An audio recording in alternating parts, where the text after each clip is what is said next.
Channel 12, your station for news. This is Channel 12 News, the 6 o'clock report with Eleanor Schano-White. Good evening, everyone. Well, the long waiting is finally over. After 444 agonizing days, the American hostages are free. The crisis climaxed at approximately the same time the Carter presidency ended. It was wheels up shortly after noon Washington time when the 3 jets left Tehran. 2 of them carried doctors and baggage, and the third, the former hostages. The jets refueled in Greece just about 2 hours ago, and they're now headed for Algiers. We have this report. The flags they see will be Algerian, but the 52 Americans will begin to sense their return to this country as they land at the airport in Algiers and are transferred to U.S. Air Force medical planes carrying special food and copies of the latest U.S. Armed Forces newspaper with pictures of the 52 on the front page. From Algiers, they'll go to West Germany and this Air Force hospital in Wiesbaden. The former hostages have been assigned to their own wing at the hospital, will undergo medical checks in their first hours here. Then there will be debriefings in this auditorium. The 52 Americans will be told what has happened at home since they've been in captivity. The former hostages will rest and decompress for at least 4 days and be able to talk with their families by special phone hookups with the United States before they make their final flight home. Bob Windsor, ABC News. The hostages will be greeted by former President Carter tomorrow in Wiesbaden, West Germany. Americans everywhere have been focusing their attention on another important national event today, the presidential inauguration. I, Ronald Reagan, do solemnly swear that I will faithfully execute the office of President of the United States. that I will faithfully execute the office of President of the United States. And will, to the best of my ability, And will, to the best of my ability, preserve, protect, and defend preserve, protect, and defend the Constitution of the United States. the Constitution of the United States. So help you God. So help me God. Now, I congratulate you. Ronald Reagan is now the 40th American to take the presidential office. Immediately following the swearing-in, he signed an executive order imposing a freeze on the hiring of government workers. It was his first act as president. The Reagans spent the rest of the afternoon enjoying full inauguration ceremonies, including a parade before more than 100,000 onlookers. Festivities along Pennsylvania Avenue ended less than an hour ago. As the inaugural activities continue in Washington tonight, in our area, there will also be lots of celebrations. Stephanie Stahl is standing by live now with a report on today's events around the area. Stephanie? Eleanor, we are here at the Palm Beach Ocean Hotel, where local Reagan supporters are invited to celebrate his inauguration in a local ball. As you can see, most of the preparations are complete. The traditional red, white, and blue is everywhere. There is a picture of the new president and an invitation to his inauguration. Later on tonight, the local Marine Corps Color Guard will entertain the guests. Earlier today, there were 2 more celebrations for important historic events.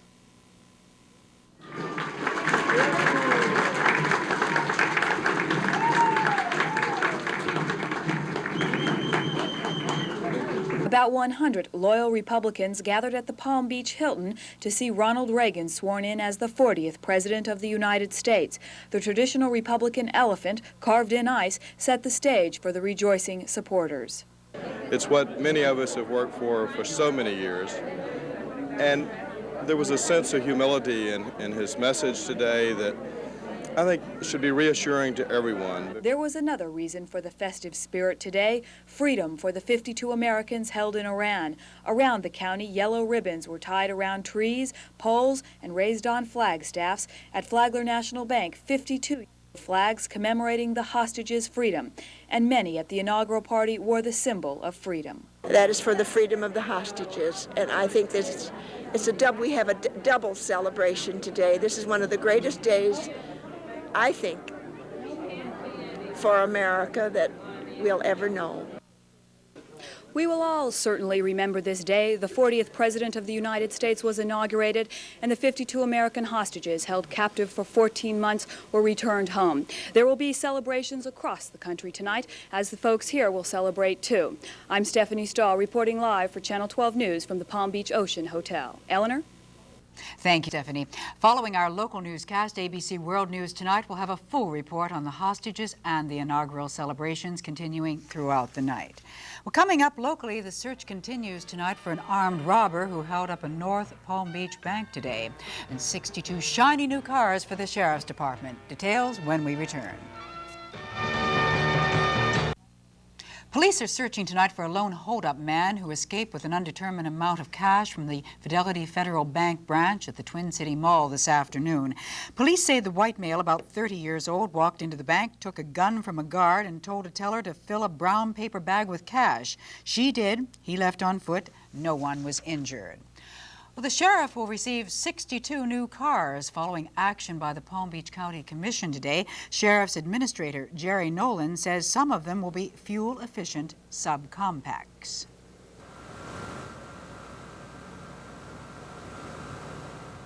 There was a large discussion about what type of vehicles to buy.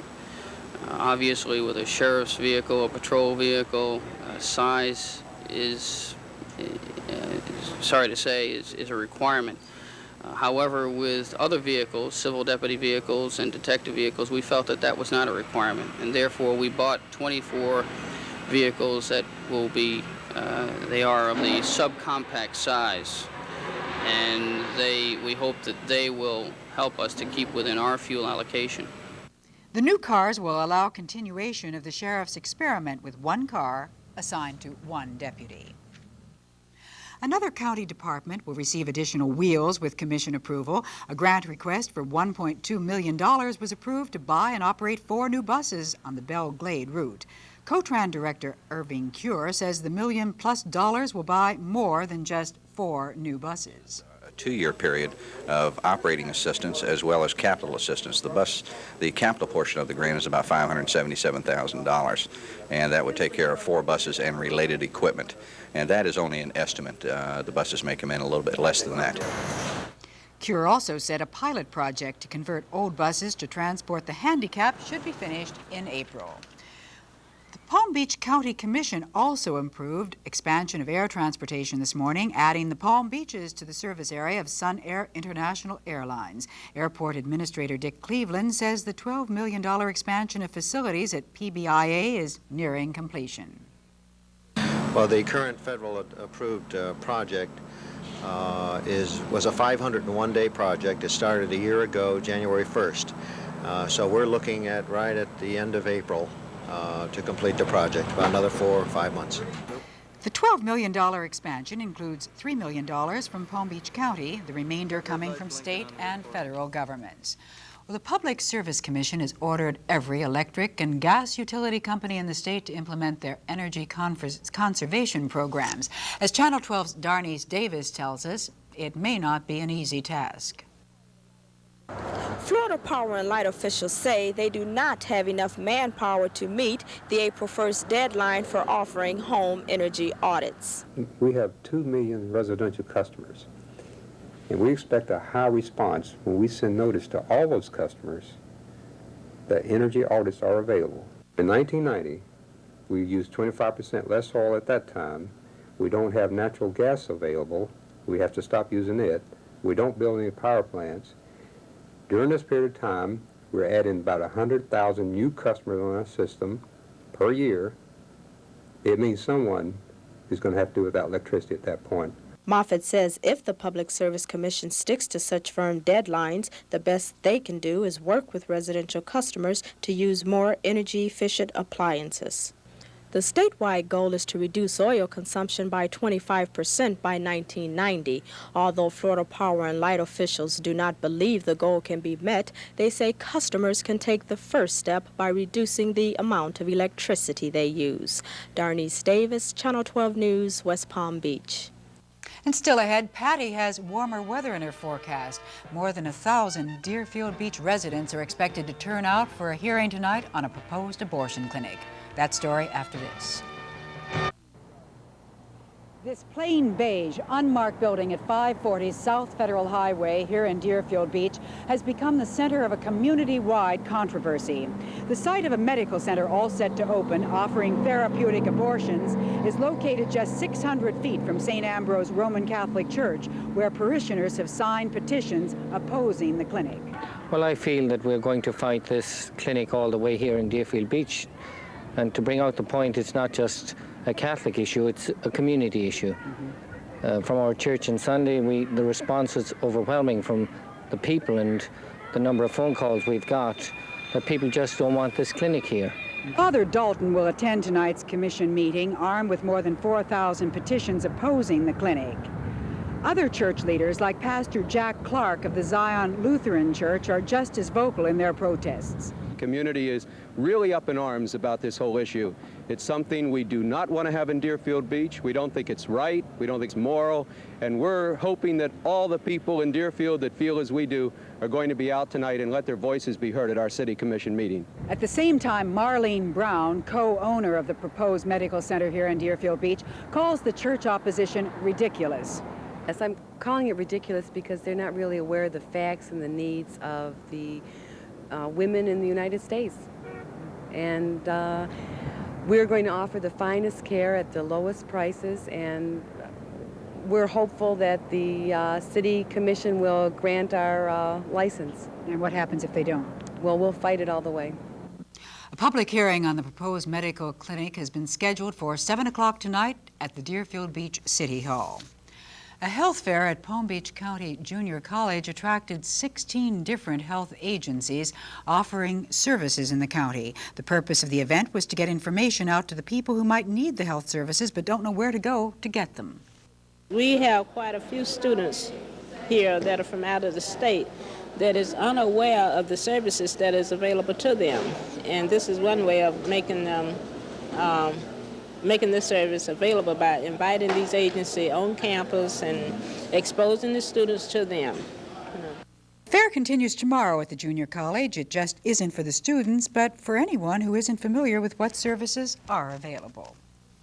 Well, Patty, we need some services from the weather department. Warmer weather, please. Well, that you'll get your wishes granted. It's already fairly warm this afternoon. However, clouds and showers, at least for tonight. But it looks like days are getting longer little by little, and we're finally getting some Florida weather. Thanks, That's right. Patty. Well, it's 5 days and counting till Super Bowl Sunday. Jim Gallagher has prepared a preview when Channel 12 News continues. Will be open until 7 o'clock tonight in Boca Raton as voters decide on a $26 million water and sewer bond issue. The special election is for voter approval of general obligation bonds. Almost every organization in the city has endorsed the plan. If it's turned down by the voters, city leaders say they'll have to move ahead on the project anyway, but other funding methods will cost the taxpayers more money in the long run.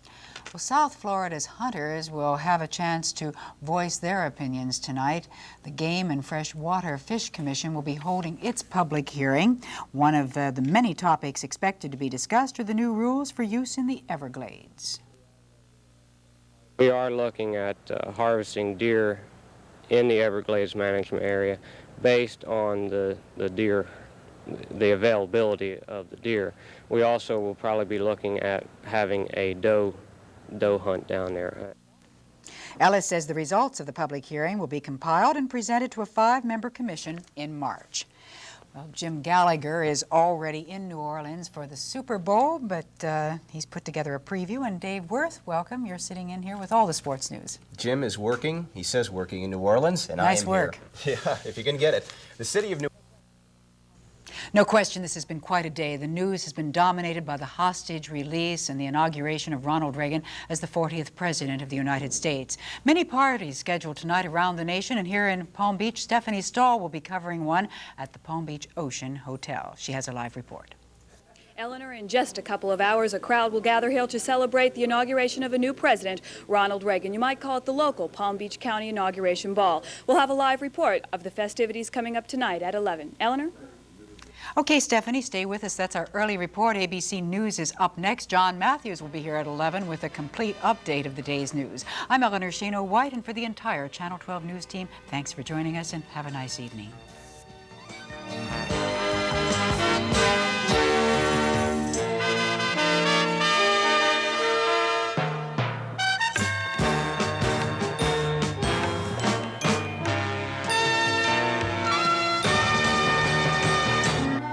Beach Mall. Back to you, Eleanor. Thank you, John. Late this afternoon, the White House announced that President Carter will not go to West Germany to greet the 52 hostages. However, word is he has accepted Ronald Reagan's offer to go later as Reagan's representative. Meantime, tens of thousands of Republicans are in Washington for the inauguration of Ronald Reagan as the 40th President of the United States. He's scheduled to take the oath of office tomorrow at noon. In other news closer to home, the Palm Beach County Commission will continue tightening the requirements for concealed weapons permits tomorrow. But as Stan Zimmerman reports, even the new ordinance is still the weakest on Florida's East Coast. The Coast Guard today ordered the commander of the Blackthorne to face court-martial on charges his negligence led to the January 1980 accident that killed 23 crewmen in Tampa Bay. The court-martial was ordered for Commander George Seipel, who was the master of the Blackthorne when it collided with the tanker Capricorn last year. Well, coming up, Boca Raton gets a new police chief, and 20% of the state's teachers get failing grades. Today, Governor Bob Graham abandoned plans to call a special session of the Florida legislature to try to increase the state gasoline tax. Graham wanted additional money for highways and public transit. However, Senate leaders and House Republicans opposed an increase in the gas tax. Graham has not given up the idea of raising the gas tax. He's just put it off until the regular session, which convenes in April. Also from Tallahassee tonight, results of a newly implemented testing program for teachers in Florida, and the outcome isn't very encouraging. 1/5 of the prospective teachers failed the exam. Stephanie Stahl has details. Vocational and technical teachers are especially concerned about the new state testing procedures. Today at the Palm Beach County Vocational Teachers Association seminar, a certification officer talked about their concerns. It's given throughout the year. The next will be in April. Well, in Boca Raton, voters go to the polls tomorrow to vote on the city's largest ever general obligation bond issue. Our South County correspondent Patty Odes has more on the referendum. And Boca Raton has a new police chief, 43-year-old James Skidmore, the police chief in West Bend, Indiana. Boca Raton manager Jim Zumwalt selected Skidmore for the post today after screening dozens of applicants. Skidmore's starting date has not yet been set. It will be, however,